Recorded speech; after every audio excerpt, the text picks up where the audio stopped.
Hey guys, I'm Art Wimberly, and I'm a volunteer with the Addiction Prevention Coalition headquartered here in Birmingham. And today we have with us on Facebook Live Dr. Joel Bennett. Joel is with OWLS, which is Organizational Wellness and Learning Systems. And Dr. Bennett, tell us a little bit about why you're here in Birmingham for the next couple of days. Well, I met Carrie Wimberly, the Executive Director of the Addiction Prevention Coalition, over a year ago at the conference for the Coalition for Addiction Drug Coalitions. It's a conference of people who come together who run nonprofits around the country. And I was speaking there about the importance of bringing prevention into the workplace and marrying addiction prevention with wellness and health promotion. So we've talked over that time, and you guys have decided to get trained as trainers in one of our programs, and I'm here to do that. Well, good. We're glad to have you in Birmingham, and we're excited about the training you're going to do. Tell us a little bit more about why you're so passionate about empowered health consciousness and wellness consciousness. Well, I think it's the root of so many problems that we have in health and healthcare, and what people are calling our current mental health crisis. If people are not conscious of their health, right? If they're not conscious of those things that might steer them away from being healthy, then they're more vulnerable to addictive habits. And currently our educational system does not deliberately train our children or adolescents and adults on this idea of being health conscious. People talk about it and they have an understanding of it, but itself is a thing that can be trained. Great. Well, tell us a little bit about how you might connect that to this, what appears now to be about a 20-year national epidemic in the abuse of opiates. How do you connect that? Well, it's a complex question. I think from where we sit in terms of workplace prevention, the workplace has become more and more a place of heavy pressure, of bottom line results, to the point where what I say metaphorically is management and employers are communicating to employees, push through the pain. We know it's hard here, but just keep pushing through it. So what's happened is that, plus the advent of the internet and a variety of other things, has led to this 24/7 culture where people don't recover, relax, unwind. And so you need to have that downtime, right? And when people are said, no, you don't have downtime, you just got to get back up and keep doing it, it actually starts creating what I call a psychic pain, an underlying anxiety or an underlying feeling of estrangement or underlying feeling of alienation. And so when actually something comes along that's a physical pain, right? Mm-hmm. Those individuals who are feeling that psychic pain, it kind of multiplies, and bam, here's something that'll take care of it. And it's very powerful. So that's one part of it. Not that we are only responsible, because there are cultural factors, there are economic factors in the pharmaceutical industry. So a number of things coming together. But for our purposes, for primary prevention purposes, we have to train people on staying alert to these triggers, these issues, and knowing, hey, something's not right here, and giving people the sense that they're empowered of their health, they're empowered to take care of themselves, instead of running to a physician or looking to the next drug or looking to something else to take care of it. And there's actually a name for that, which we talk about, called pharmaphilia, which is the love of pharmaceuticals or love of a quick fix pill. So instead of focusing on the external, right, quick fix, what's going on inside of me here? How can I pay attention to that? And build that health consciousness and use healthy alternatives instead of a quick fix. Yeah, makes a lot of sense. Tell us a little bit about, because I think growing up, and I'm in my 60s now, I don't think I've ever heard a whole lot about healthy alternatives. So how does that fit into what your work? Oh, it's amazing. That's the other thing. In the country and in the world, there are so many people now who are going to other sources. When I was in my late teens, I worked at a health food store, and it was rare, right? Now there are health food stores everywhere. There's Whole Foods, and so just on the nutritional side, people are very aware of healthy alternatives to certain kinds of foods, right? To make sure that they're getting all the nutrients they need. But there's also other kinds of healthy alternatives in terms of yoga, meditation, relaxation, different types of herbal treatments. And actually there are a lot of communities surfacing on meetups here and there, where people are getting together, different spiritual groups. So there are lots of things that people can do in all the different domains of wellness. So we do our training through the National Wellness Institute, and we talk about wellness across spiritual, emotional, physical, occupational, intellectual. And if you have a trigger in your life in any one of those domains, like if there's a constant, feeling of, let's say, you're in a fog all the time, or you can't concentrate, right? That would be more on the intellectual side. Let's say it's spiritual, you're feeling a lack of meaning in your life, right? So those are triggers, right? For everything that's a trigger, there's some healthy alternative to take care of that. And what's happened is those healthy alternatives are typically free.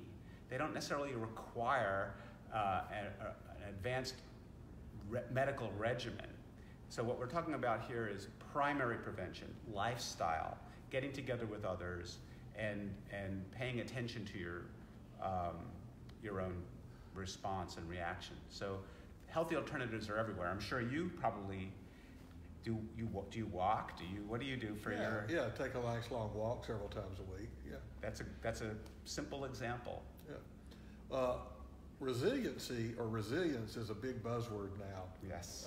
Can you tell, because we're going to train on that in the next couple of days, can you tell us a little bit about what it means and how important it is? Yeah, so I try to be very, it is a buzzword. Yeah. And it's been around for a while.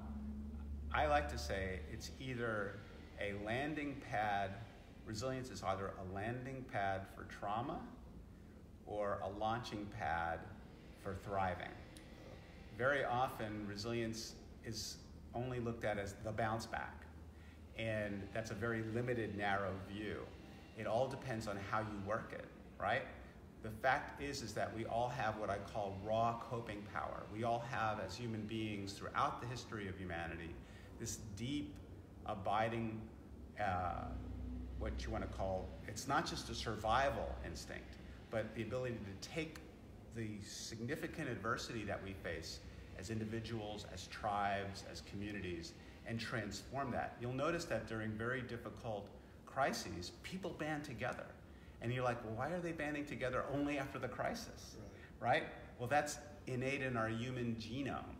And so that ability, that raw coping power, that innate genetically wired ability is something that we can tap into proactively, so that when we face adversity, difficulty, challenges on the job, hey, how can I use this so that I can learn and grow, right? Yeah. Instead of just bouncing back. I mean, that's crazy. Who wants to spend their whole life just bouncing back? Right. So a lot of what you're doing, what you're passionate about, what we'll train on over the next couple of days, has to do with making people aware that they do have this innate ability, but that it has to be cultivated. That's correct. And what we've learned from research, our work is evidence-based, so that's the other part to this. We've conducted clinical trials to study these. And other people have, well, these techniques and tools. So what we know from the research literature is that what we call cognitive behavioral approaches tend to work better than just simply learn how to relax. So training people in awareness, to your point, involves being able to have an honest self-appraisal of what those triggers are, right? Being able to wake up to them, right? Then we go from waking up to taking action to do things to either prevent the triggers or notice them better. So that's what we call leveling up. And then we go to tuning up, So there's this whole process of, hey, you know, if I keep going by simple example, and this is just for purposes of illustration, if I keep swinging by the donut store on my way to work every day, and I feel that craving, right? And I just automatically go into going ahead and doing it, and that's a habit that's established. How can I prepare for that mentally, right? And how do I know, oh, I'm starting to do that? How do I manage those cravings so that you go by it? So that's a very simple example, but with addiction, right? Yeah. If we don't stop it early, there are lots of consequences. Yeah. It's fascinating because it's very similar. I'm a 12-step person, 20 years. It's been a big part of my growth, and not just survival, but thriving. Yes. And so it sounds very parallel to some of those same, got to become aware and own up, and then begin the tune-up, and then begin to own our own life in different ways. Yeah, I mean, what is that step? Having had a spiritual awakening as a result of these steps? Yeah. What step is that? Yeah, that's the 12th step. Yeah. And that's where we actually begin to affect other people in our communities by giving back the changes that we've gone through. Well, I'm glad to hear it. I'm also a grateful Al-Anon, so I've had my own share of doing that work, and have found that the community of people who have a commitment to their own health consciousness is what keeps me kind of committed to this. You know, it's not only about us, it's about, like you said, the community. Yeah, and we heal in community and we thrive in community together. So along those same lines, that brings us to another topic of why Dr. Bennett's in Birmingham, a joint operation of Addiction Prevention Coalition and others in the city has formed what's called a PAL group. PAL stands for Parents of Addicted Loved Ones, and we meet on Thursday nights here in Birmingham at 6:30. If you want more information, you can check the Facebook site for APC, get you the address, or you can call us and we'll give you information. But Dr. Bennett is actually going to be joining us tonight at our PAL meeting to speak on his own history of recovery and dealing with those who struggle with addiction. And you're welcome to come at 6:30 tonight. Dr. Bennett, tell us just a little bit about what you might share tonight. So, how do I say it on Facebook? You know, I grew up in what I would call a dysfunctional family, and have worked over the years through Al-Anon, which I'm curious to know the difference between that and PAL, to kind of recognize those factors, kind of get them out of my head, and forgive.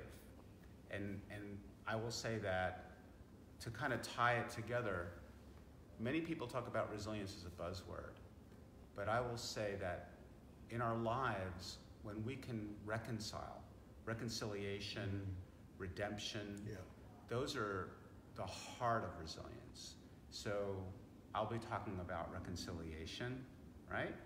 In my life and in my family, and having just the grace of wonderful teachers and supporters in my life, the community that you mentioned. So I'll be talking about that. Great, good. And that word that you led off with, forgiveness, which then helps us lead us to compassion, reconciliation, redemptive, and again, not just surviving, but learning how to thrive, even through those difficulties in our life, even while they're still going on. So PAL is for anyone 18 or over, a sober that wants to come, that has someone in addiction that's impacting their life. Doesn't just have to be a parent. It could be a spouse or a sibling or just a good friend. And thank you again for coming to Birmingham. Oh, it's great, Art. Teaching us, Dr. Bennett. I'm excited. Thank you. Thanks.